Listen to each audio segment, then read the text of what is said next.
I'm Rebby. And I'm Chris, and this is RevTalks.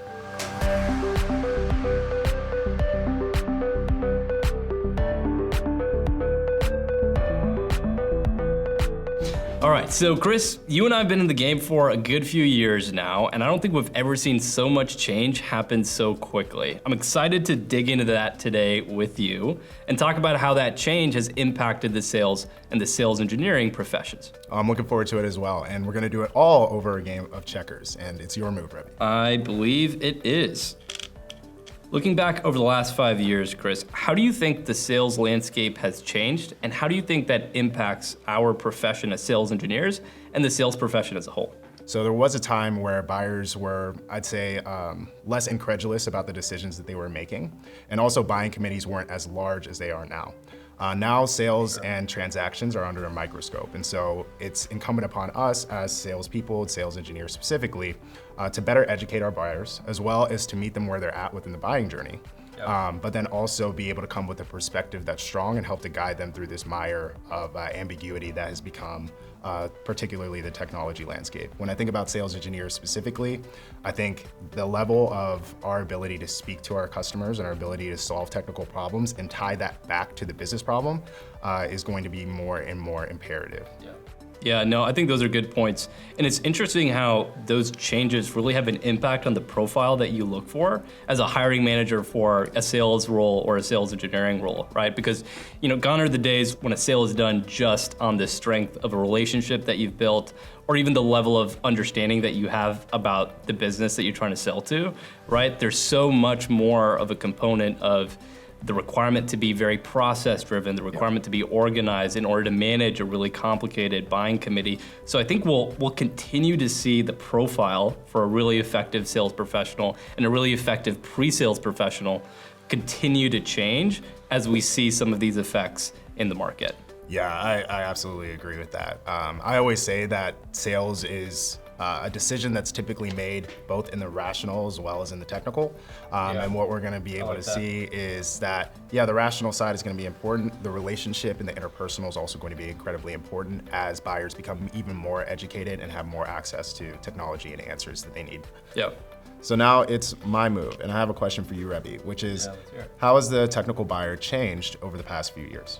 It's a good question. I think, first of all, the technical buyer is just more involved in general, right? To your point earlier about the buying committee having expanded, it's so important now for sellers to engage the technical buyer earlier rather than later, because we expect that the technical buyer is going to be involved to help make a decision that's going to be good for an entire business, right? So gone are the days when, mid-level management or a department head could just put some software on their credit card and enable their team with it.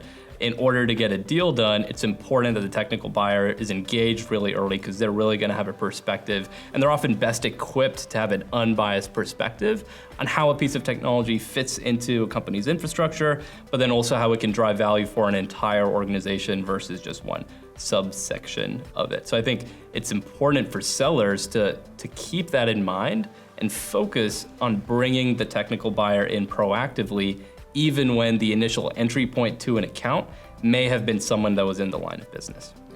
And it's a perfect callback to the original question that we had about the sales landscape changing, and particularly the importance of sales engineers within that process too, because we need to be able to mirror that buying committee.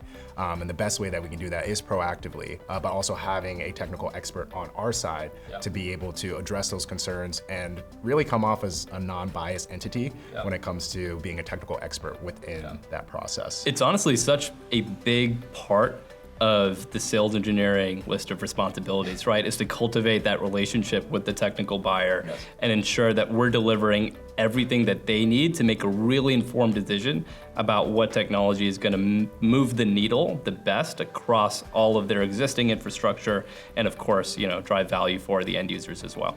Yeah, absolutely. That list is ever expanding. It sure is.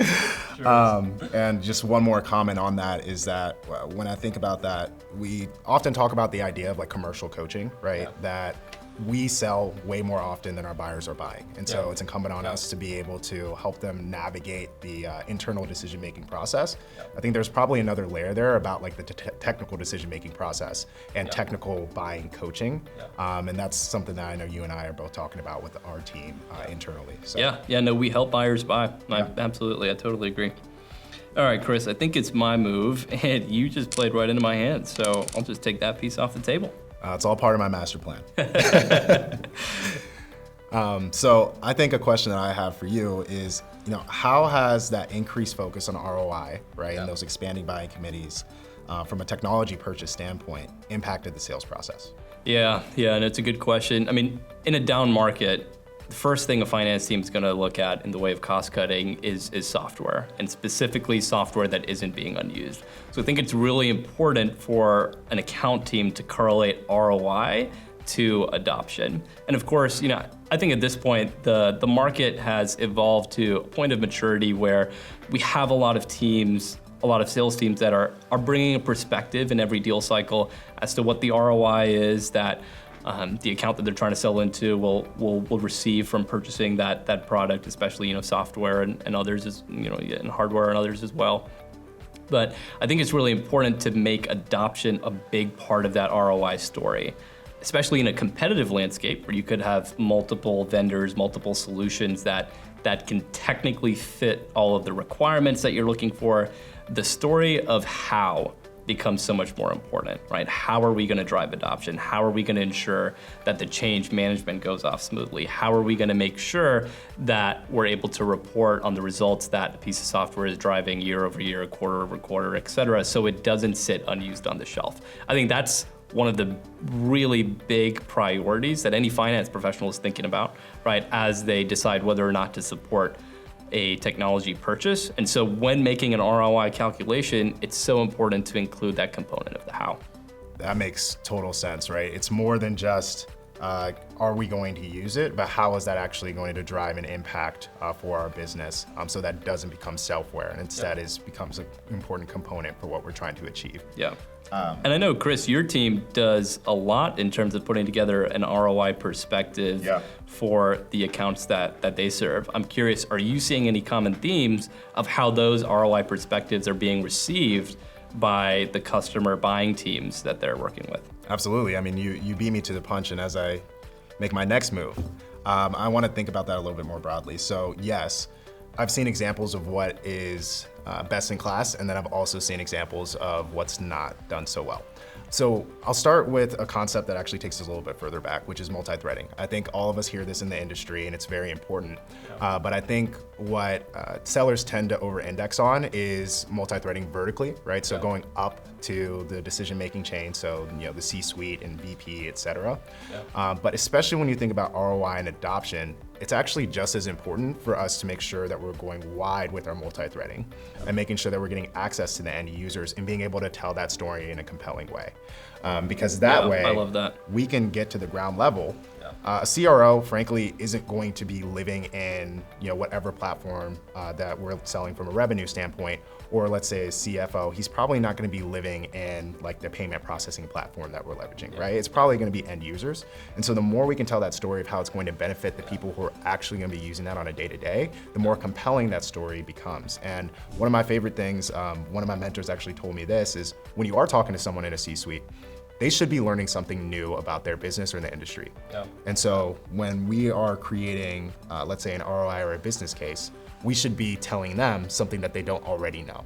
And that's a really clear pathway to get there. Yeah, I love your focus on bringing the end users in, because if we're talking about adoption, you can't talk about adoption without talking about the end users. And if you have that groundswell with the end users, then it becomes a momentum creating factor in any deal where adoption and ROI are going to be important, which is just about every deal. I tend to agree with that. Yeah. So, Chris, I want to switch gears a little bit. We cannot talk about the sales profession and the sales engineering profession changing without talking about artificial intelligence and automation. What's your analysis on how those things are going to impact the sales profession, and even specifically our job as sales engineers? Great question, and you're right. We would be remiss to not use the buzzwords of AI within this conversation.